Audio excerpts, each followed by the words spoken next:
Bonjour Christophe Germain. Bonjour.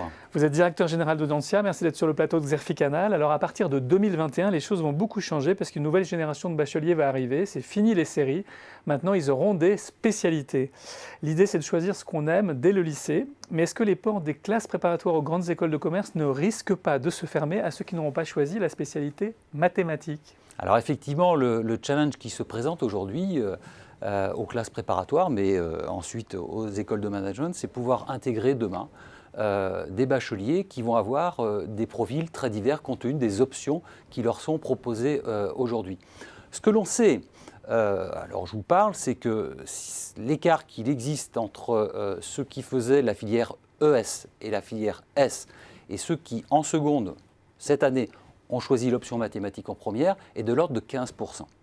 Donc il y a 15% de gens en moins qui font des maths. Effectivement, même si les choses ne sont pas totalement arrêtées pour l'accès aux classes préparatoires, dans la mesure où il y aurait, semble-t-il, la possibilité pour ces étudiants qui n'ont pas choisi les maths en première de choisir une option en terminale. Mais les choses ne sont pas complètement définies encore.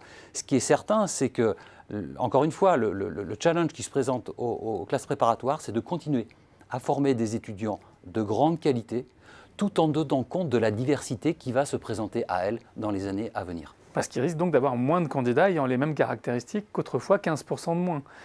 Si on considère qu'effectivement il y a une obligation d'avoir fait des mathématiques en première, aujourd'hui, à l'heure où nous parlons, effectivement il y a 15% d'étudiants en moins par rapport aux deux anciennes filières. Et alors, imaginons qu'ils ne puissent pas aller en classe préparatoire, est-ce qu'ils vont aller en bachelor, ces élèves-là? Alors, ce qu'il faut préciser, c'est que si toutefois ce critère-là vient s'inscrire dans le marbre, la possibilité sera ouverte à certains bacheliers d'aller vers les classes préparatoires littéraires.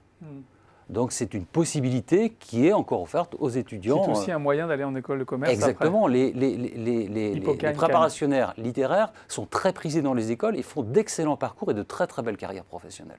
Donc c'est une voie qui sera privilégiée également pour ces étudiants-là.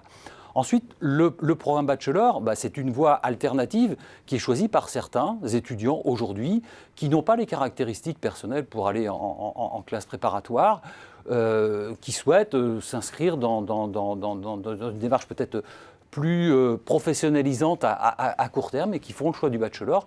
Donc effectivement, il y aura des étudiants qui s'orienteront toujours vers ces programmes bachelor. Ça peut favoriser qu'il y ait davantage d'étudiants qui choisissent cette voie. Peut-être, mais est-ce que du coup, est-ce que les programmes de bachelor vont devoir intégrer des mathématiques pour leur faire rattraper? Alors, je ne pense pas que nous allons aller vers une première année de propédeutique dans le programme bachelor, dans la mesure où les étudiants qui auront obtenu le bac auront toujours des connaissances concernant les disciplines fondamentales. Néanmoins, compte tenu de la diversité des profils, il est vraisemblable que des cours de mise à niveau devront être proposés et que nous allons aller vers plus probablement de programmes à la carte. Et est-ce qu'au final, pour une école de commerce, avoir moins de matheux qu'aujourd'hui dans les élèves qu'elle recrute, c'est un problème? Alors, les mathématiques sont aujourd'hui, entre guillemets, utilisées comme critère de sélectivité. Néanmoins, je l'évoquais à l'instant, aujourd'hui, les écoles intègrent des étudiants préparationnaires issus de classes préparatoires littéraires, qui n'ont pas fait de mathématiques. Ce sont des étudiants qui réussissent très bien, qui font d'excellentes carrières professionnelles. Donc oui, cela peut être un problème pour des étudiants qui s'orienteraient vers des métiers tels que la finance, ou alors des métiers au croisement également des nouvelles technologies, de l'ingénierie. Mais nous devons, nous demain, école de commerce, être en capacité d'intégrer toute la diversité des profils qui va se présenter à nous compte tenu de la réforme du baccalauréat. Eh bien, merci beaucoup Christophe Germain d'être venu nous parler de l'impact du nouveau baccalauréat sur les voies d'entrée en école de commerce. Plaisir, merci beaucoup. Merci à vous.